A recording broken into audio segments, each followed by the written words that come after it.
नमस्कार, live cities देख रहे हैं आप और मैं हूं आपके साथ निशा बर्नवाल। क्या आप भी बिहार में फ्लैट या जमीन की रजिस्ट्री कराने जा रहे हैं? अगर जा रहे हैं तो ये खबर आपके लिए काफी जरूरी है। दरअसल बिहार सरकार की तरफ से जमीन रजिस्ट्री कराने वाली नियमावली में फेरबदल किया गया है, उसमें बदलाव किया गया है। इसको लेकर बताया जा रहा है कि मद्य निषेध उत्पाद एवं निबंधन विभाग की तरफ से नियमावली में संशोधन करते हुए जो कातिब की तरफ से डॉक्यूमेंट्स बनाए जाते थे, अपनी भाषा में उसे लिखा जाता था, उस पर रोक लगा दी गई है। इसके पहले आपको ये भी जानकारी दे दें कि बीते दिनों हमने आपको ये भी बताया था कि जो गवाह जाते हैं जमीन या फ्लैट की रजिस्ट्री कराने के समय, जिन गवाहों को बुलाया जाता था उस पर भी रोक लगा दी गई है। अब गवाहों को ले जाने की जरूरत नहीं पड़ेगी। अब सिर्फ खरीदार और जो विक्रेता होंगे उन्हें ही जाना पड़ेगा और उन्हें ही जाने के बाद जमीन की रजिस्ट्री कर दी जाएगी। तो क्या कुछ नियमावली में संशोधन किया गया है, क्या नया फेरबदल किया गया है, वो भी हम आपको विस्तार से बताएं। तो इस पूरे मामले को लेकर बताया जा रहा है कि जमीन और फ्लैट रजिस्ट्री नियमावली में संशोधन किया गया है, जिसको लेकर अपर मुख्य सचिव के पाठक ने इसका गजट भी जारी किया है।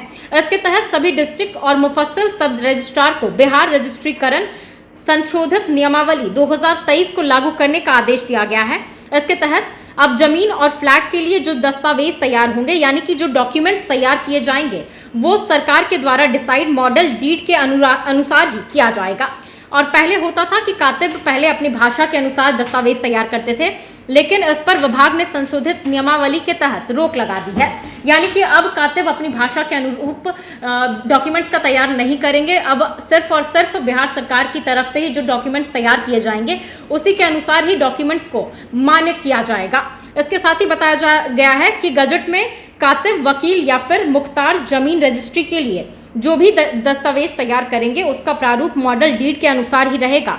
इसके अलावा भी कुछ शब्दों को बिहार रजिस्ट्रीकरण नियमावली 2008 को संशोधन करते हुए विलोपित किया गया है। अपर मुख्य सचिव के द्वारा जारी आदेश में सभी डिस्ट्रिक्ट और मुफस्सिल सब रजिस्ट्रार को सख्ती से इसे लागू करने का निर्देश भी दे दिया गया है। बताया जा रहा है कि मॉडल डीड के प्रारूप के तहत जमीन की रजिस्ट्री का पेपर तैयार करने से जमीन रजिस्ट्री में होने वाले हेराफेरी पर पूरी तरह से इसके बाद रोक लग जाएगी। इसके साथ ही जमीन के खरीदार और विक्रेता दोनों को परेशानी का सामना नहीं करना पड़ेगा।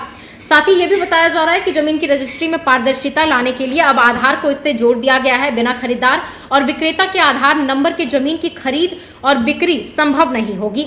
इसके साथ ही पहले जमीन रजिस्ट्री में गवाह की जरूरत पड़ती थी, अब इसमें गवाह की जरूरत नहीं पड़ेगी और फिर खरीदारों और विक्रेताओं को बड़ी राहत मिलेगी।